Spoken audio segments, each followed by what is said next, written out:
Саламатсыздар ма, құрметті Эко мамасының көрермендері. Қараңыздаршы, қандай әдемі пирожки.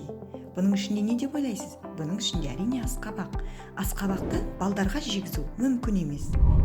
Яғни біз оны қалай пісіретінін қазір мен сізге көрсететін боламын.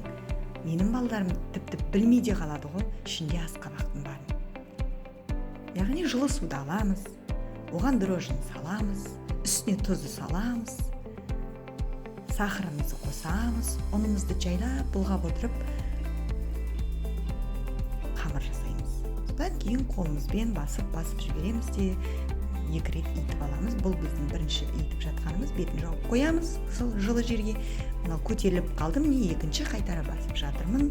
Осылай әп-әдемі болып, пышный болып көтеріліп қалады. Екіншісіне жауып тастадым. Келесі мен міне начинкасын дайындап жатырмын. Көргендеріңіздей картошканы салдым ішіне и асқабақ, көргендеріңіздей тыква. Кубик-кубиктеп тураймын да мен оның барлығын картоптың ішіне араластырып салып жіберемін. Көргендеріңіздей пиязды мен қуырмаймын, себебі балдарға мен ешқашан стараюсь, конечно, қуырылған нәрсені бермеуге. Қараңыздар, ішіне тұзды қосамын. Содан кейін дәміне қарай тұз қосасыз әрине. Сосын суымызды құйып, газдың астын қосып қоямыз. Қайнағаннан кейін астын басып қайнатамыз. Қараңыздар, осындай әдемі болып шықты. Тіпті араластырғанда ішінде асқабақтың бары көрінбей қалады.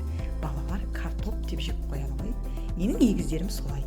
Қараңыздар, ішіне маргарин салып араластырамыз.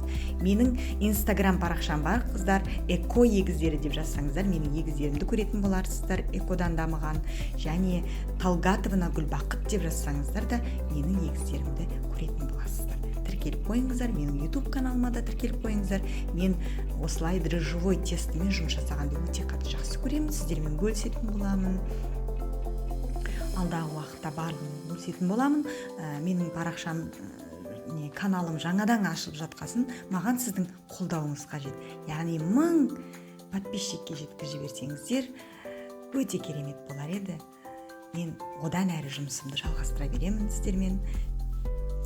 Енді қарасаңыз, міне менің тестім көтеріліп әп-әдемі болып тұр екен. Соны қолмен жайып жібереміз, үзіп аламыз да. Себебі мен оқтаумен жұмыс жасамаймыз, себебі қолымен өзіме ыңғайлы. Және көрдіңіздер, қамыр қолға жабыспайтындай болды. Ұнға бұлғап жіберіп, осындай әдемі дөңгелек қылып жасап алып, ішіне жаңағы асқабағымызды саламыз, картоппен араластырылған. Көп салмаймыз, көп салуға болмайды, әйтпесе жарып шығады. Яғни жабысқыртпай қалуы мүмкін. Қараңыздар, бірінші пирожки уже дайын болып қалды менде.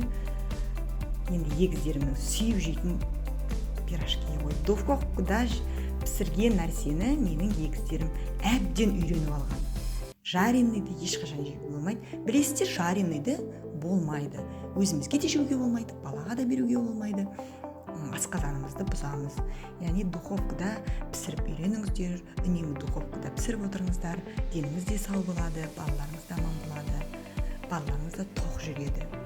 Осылай ішіне салып жібересіздер, әдемілеп, көп салмайсыздар, байқағаныңыздай.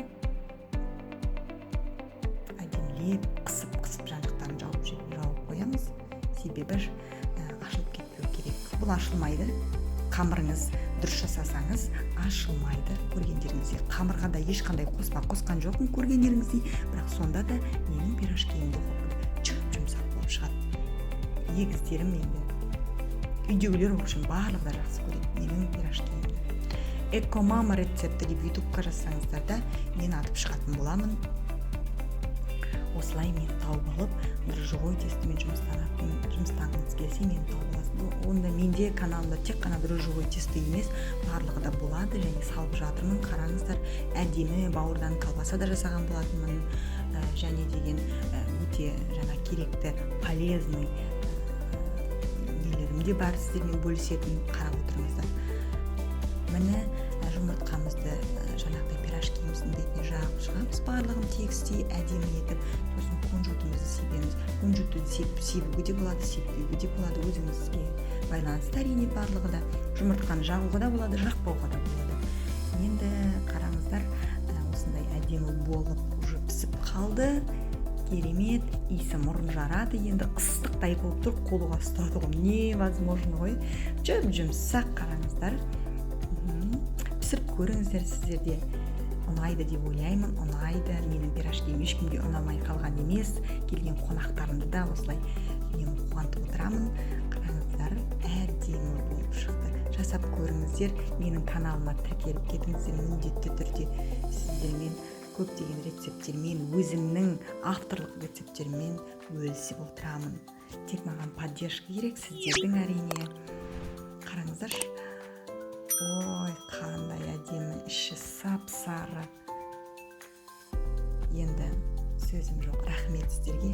Ас болсын. Жасап көріңіздер.